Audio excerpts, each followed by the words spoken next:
React ചെയ്യാനായിട്ടും അല്ലെങ്കിൽ ചോദിക്കാൻ ആളുണ്ട് എന്ന ലെവലിലുള്ള ഒരാളോ കാണുന്നവരുണ്ട് എന്ന ലെവലിലുള്ള കമന്റുകളുണ്ടായിരുന്നു.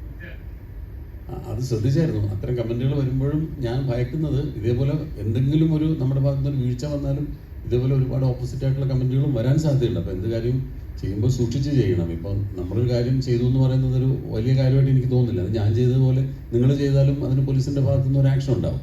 കാരണം അതൊരു പബ്ലിക് ന്യൂസൻസ് ആയിട്ടാണ്. അപ്പോൾ അതിൻ്റെ താഴെ വന്ന എല്ലാ കമന്റുകളും അതിനനുകൂലമായിട്ട് പറയാൻ കാര്യം അത്രയധികം ഒരു പബ്ലിക് ന്യൂസൻസ് ആയിട്ട് ആളുകൾക്ക് തോന്നിയതുകൊണ്ടാണ്. അപ്പോൾ ഞാൻ പരാതി കൊടുത്തതുപോലെ വേറെ ആര് കൊടുത്താലും ഇതേ നിയമ നടപടികൾ തന്നെ ഉണ്ടാവുമായിരുന്നു. പക്ഷേ എനിക്കത് ചെയ്യേണ്ടി വന്നതെന്ന് വെച്ചാൽ ഞാനൊരു സംഘടനയുടെ നേതൃസ്ഥാനത്തിരിക്കുമ്പോൾ ആ സംഘടനയിൽപ്പെട്ട ഒരാളെ, പ്രത്യേകിച്ച് നമ്മൾ മലയാളികളെല്ലാം സ്നേഹിക്കുന്ന ശ്രീ മോഹൻലാലിനെ പോലുള്ള ഒരാളെ പറ്റി അങ്ങനെ പറഞ്ഞപ്പോൾ ഈ സംഘടനയുടെ നേതൃസ്ഥാനത്തിരുന്ന് അത് ചെയ്യേണ്ടി വന്നു എന്ന് മാത്രമേ ഉള്ളൂ. അപ്പോഴും ഞാൻ പല പ്രാവശ്യം ആലോചിച്ചിട്ടാണ് അത്തരം പ്രവൃത്തിയിലേക്ക് ഇറങ്ങി ചെല്ലുന്നത്. കാരണം ഇപ്പം നല്ല കമൻറ്റ് വന്നതുപോലെ മോശം കമൻറ്റ് വരാനും ഒരു പ്രവൃത്തി മതി. എപ്പോഴും നമ്മൾ ചെയ്യുമ്പോൾ ആലോചിച്ചും സൂക്ഷിച്ചും തന്നെയാണ് ചെയ്യുന്നത്. ഇപ്പം ഞാൻ നിങ്ങളുടെ മുമ്പിൽ ഇവിടെ വന്നിരുന്ന് സംസാരിക്കാൻ ഇരിക്കുമ്പോൾ പോലും ഞാൻ ഉള്ളിൽ പ്രാർത്ഥിക്കുന്നത് എൻ്റെ വായിൽ നിന്നും ഒരു അവിവേകം വീണു പോകരുത്.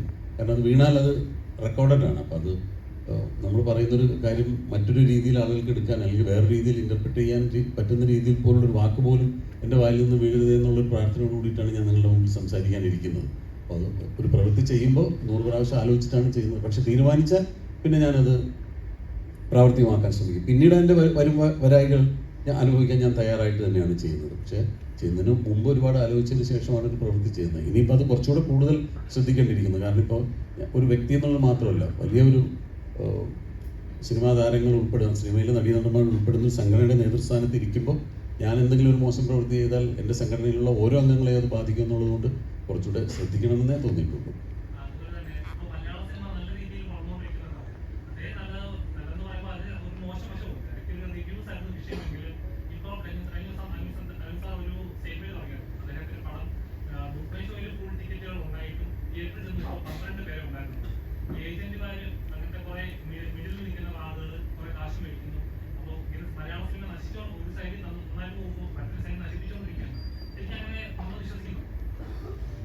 എനിക്കതിൻ്റെ ഒരു സ്റ്റാറ്റിസ്റ്റിക്സിനെ പറ്റിയിട്ട് വലിയൊരു ഗ്രാഹ്യമില്ല. ഞാനത് അത്ര ആഴത്തിൽ അതിനെപ്പറ്റി പഠിച്ചിട്ടില്ല. ഇപ്പോൾ ബുക്ക് മൈ ഷോയിൽ ടിക്കറ്റ് ബുക്ക് ചെയ്തിട്ടും പൊതുവെ തിയേറ്ററുകാർ പറയാറുണ്ട് ഇങ്ങനെ ബുക്ക് മൈ ഷോയിൽ ചിലപ്പം 60-70 ടിക്കറ്റുകൾ പോയിട്ടുണ്ടാവും, പക്ഷേ തിയേറ്ററിൽ ആളുകൾ കാണാൻ കുറവാണെന്നൊക്കെ തിയേറ്ററുകാർ പറയുന്നുണ്ട്. അതിൻ്റെ നിജസ്ഥിതി എന്താണെന്നും കൃത്യമായിട്ട് എനിക്ക് അറിവില്ല.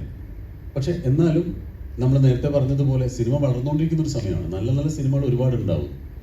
ഒരു നല്ല സിനിമ തിയേറ്ററിൽ വന്നു കഴിഞ്ഞാൽ അതിനിപ്പോൾ ഒരു പ്രീ പബ്ലിസിറ്റി ഇല്ലെങ്കിലോ ഒന്നും അതൊരു സിനിമയെ ബാധിക്കില്ല. ആ സിനിമ അർഹിക്കുന്ന പ്രാധാന്യത്തോടുകൂടി അതല്ലെങ്കിൽ അർഹിക്കുന്ന വിജയം അതിന് കിട്ടുമെന്ന് വിശ്വസിക്കുന്ന ഒരാളാണ് ഞാൻ. ഇപ്പോൾ ഈ നേരത്തെ പറഞ്ഞ ജാനമൻ എന്ന് പറയുന്ന സിനിമ, ആ സിനിമ ഇറങ്ങിയെന്നാണ് ഞാൻ അങ്ങനത്തെ ഒരു സിനിമ ഉണ്ടെന്നുള്ളത് അറിയുന്നത്. ഞാൻ അതിനു മുമ്പ് അതിൻ്റെ ഒരു പ്രീ പബ്ലിസിറ്റിയെ കുറിച്ചൊന്നും ഞാൻ ബോധവാനായിരുന്നില്ല. പക്ഷേ ആ സിനിമ ഇറങ്ങി അതിനെപ്പറ്റി ജാനമൻ ആ സിനിമ ഇറങ്ങി അതിന് കിട്ടിയ അഭിപ്രായം കൊണ്ട് അത് വളർന്നു കയറി വന്നു. രോമാഞ്ചം എല്ലാം അങ്ങനെയാണ്. ഇപ്പോൾ ആവേശം എന്ന് പറയുന്ന സിനിമ കുറേ നാളായി അതിൻ്റെ ഷൂട്ടിങ്ങിനെ പറ്റി നമ്മൾ കേൾക്കുന്നുണ്ട്. പക്ഷേ തിയേറ്ററിൽ വന്നിട്ട് ആ സിനിമ ഉണ്ടാക്കുന്ന ഒരു ഇമ്പാക്റ്റ് അത് തന്നെയാണ് സിനിമയുടെ അൾട്ടിമേറ്റ് വിജയം എന്ന് വിശ്വസിക്കുന്ന ഒരാളാണ്. അതല്ലാതെ ബുക്ക് മൈ ഷോയിലെ റേറ്റിങ്ങോ അതൊക്കെ നമുക്ക് എവിടെയെങ്കിലും പറയാം എന്നല്ലാതെ അതല്ല, ജനങ്ങൾ തീരുമാനിക്കും.